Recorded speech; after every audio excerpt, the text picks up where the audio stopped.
Anime, sushi, ninjas, schoolgirls, video games, robots. Everything cool just seems to come from Japan. So no wonder that Japan has become a popular travel destination in recent years. There are already tons and tons of top 10 lists out there for what temples and cities to visit in Japan, but in this video I will present to you some of the more unique experiences you can have in Japan. The video will mainly focus on the two major cities, Tokyo and Kyoto, which are the cities most people will visit on their first trip to Japan. So here we go. Here's my top 11 unique experiences to be had in Japan. Number 11 is trying out different types of accommodations.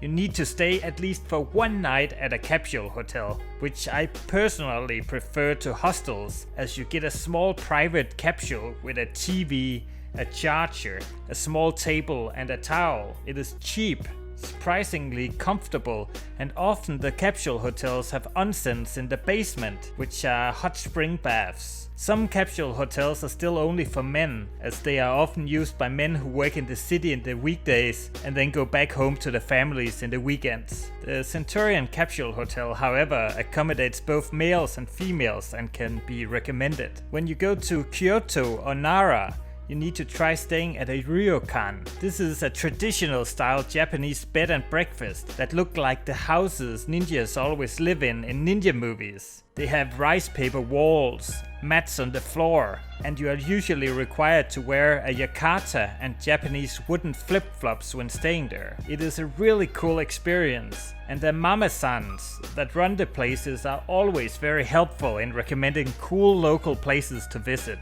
I can also recommend staying at different Airbnbs, as they are a cool way to see how Japanese people traditionally live. Number 10. You have to go to a karaoke bar. This one is probably very obvious. At Japanese karaoke bars you get a private room for singing, so there is no excuse for holding back. Many places have crazy costumes for you to dress up in, and you can order colorful drinks and snacks to your room. Make sure to find a bar with a beautiful view.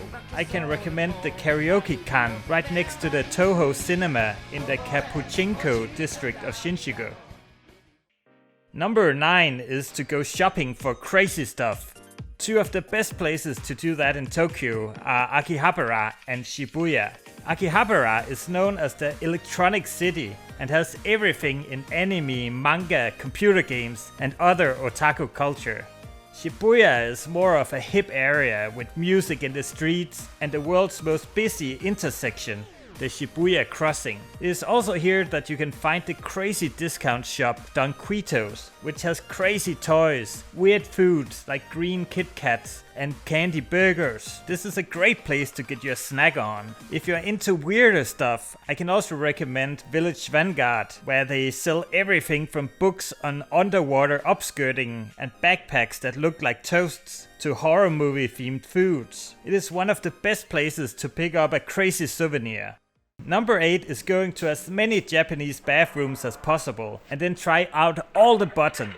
Some toilets are heated, some play music, some play animal sounds, and many have functions to massage your butthole. In the men's room, sometimes the urinals even have games in them, where you have to blow off the clothes of schoolgirls by peeing the hardest and the most possible. Pretty weird. Number 7. Of course you have to go sightseeing a little bit. So here is a short list of the must-see destinations in the two old capitals, Kyoto and Nara. You absolutely have to go to the Bamboo Grove in Kyoto, which is amazing despite all the tourists. You must also go to the Fushimi-Inari shrine and walk the roughly 4 kilometers through around 10,000 Torii gates. Both these places are very Instagrammable. You also have to go to the old capital Nara, which is close to Kyoto. Here there are wild deer everywhere, and you can see the world's biggest wooden temple, the Todai-ji Temple. Number 6. You need to go to an arcade. The arcade scene is still thriving in Japan, especially in Shibuya and Akihabara.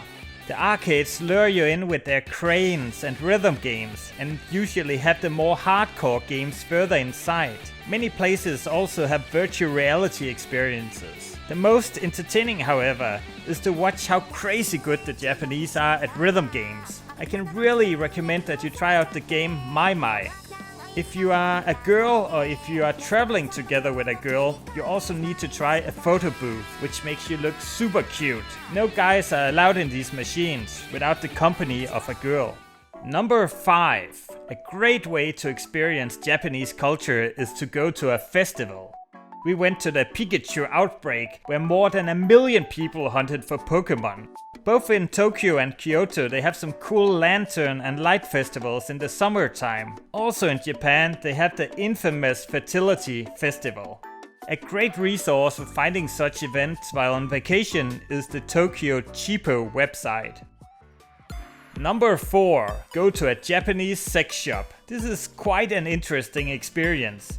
You can buy sexy pillows, plushy animals, and creepy masks that make you look like anime figures. And of course you can go hunting for the somewhat famous vending machines that sell used schoolgirl underwear. These are, however, a bit hard to find. There are 2 big sex shops in Akihabara that are worth checking out. There is the 7-story M's. And then there is the 5-story Love Mercy, both located close to the station. If you get in the mood while browsing the shops, you can also try to book a room at a Japanese love hotel where you pay by the hour. When booking a rest, you book the room for 3 hours. These hotels are not as creepy as they sound. In Japan, it's not uncommon to live with one's parents until you are in your 30s. So going to a love hotel is a great way to get some private time with your boyfriend or girlfriend. The love hotels that are the most well known by foreigners are probably the ones with crazy themes like Hello Kitty or Titanic, but most love hotels just have fancy romantic rooms with jacuzzis and other stuff. There's no reason to be shy about renting one of these rooms, as the rooms are usually ordered by pressing a button, and often you will never even see the face of the receptionist. Number 3. Go to a theme bar. In Tokyo they have cat and owl cafes because it is too expensive to have pets at home. They also have a ninja bar which is complete with ninja waiters, secret rooms, ninja magic and edible shurikens. The weirdest menu you will ever see can be found at the Alcatraz ER, which is a bar arranged as a psychiatric ward. How about some vibrator play, some brain shock or bloody pussy? They also have the famous dish roast beef pussy. Now that we're at the topic, you should definitely check out the Vibrator Bar, which is a bar only for girls or couples. It has the most interesting interior you will ever see. If you go to the Golden Gai district in Shinjuku, you will further have the chance to experience the more than 200 micro bars, of which many have crazy themes revolving around everything from video games and horror movies to wrestling. Each bar only has room for between 6 to 12 people, so it is a great place to meet new people. At the second place we have the food culture. Food in Japan is just excellent no matter where you eat, so try as much different food as possible. Try one of the Ichiran ramen bars, which are perfect for introverts as you get your own little private space for eating. Try the Takabashi Honke Daishi Asashi, which is the best ramen place in Japan. Or go to the Memory Lane in Shinjuku, where they have amazing micro restaurants that sell delicious yakitori. Try the sushi place in Shibuya, where food is delivered by a robot train.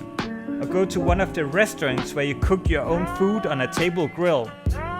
And lastly, you have to do the vending machine challenge, where you try a new drink every time you run into a vending machine. The weirdest thing I tried was a corn butter drink, which was incredibly nasty. And finally, we have arrived at number 1. You have to go to an idol concert. The Japanese idol culture is unlike anything you will experience in the West. Young girls who sing and dance are worshipped by men of all ages. At the concert I went to, men in their 50s and 60s were waving with colorful lightsabers, and they showed their love for the idols by imitating all their cute dance moves. The concerts are much more energetic than any concert I've experienced in Denmark. It can be a bit tricky to get into these concerts if you don't speak Japanese, but with a bit of persistence you can get into a Carmen Yoshi concert, which takes place multiple times a week at the Akiba Entertainment Center. If you go to the reception at the Pasilla Resort, you can buy tickets there, and the nice receptionists will try their best to explain how things work in their not so good English. Well, this completes the list, and I have tried to sum up all this information in the video description. If you have any questions, you can leave a comment and I will do my best to get back to you as soon as possible. Thank you for watching, and I will catch you later.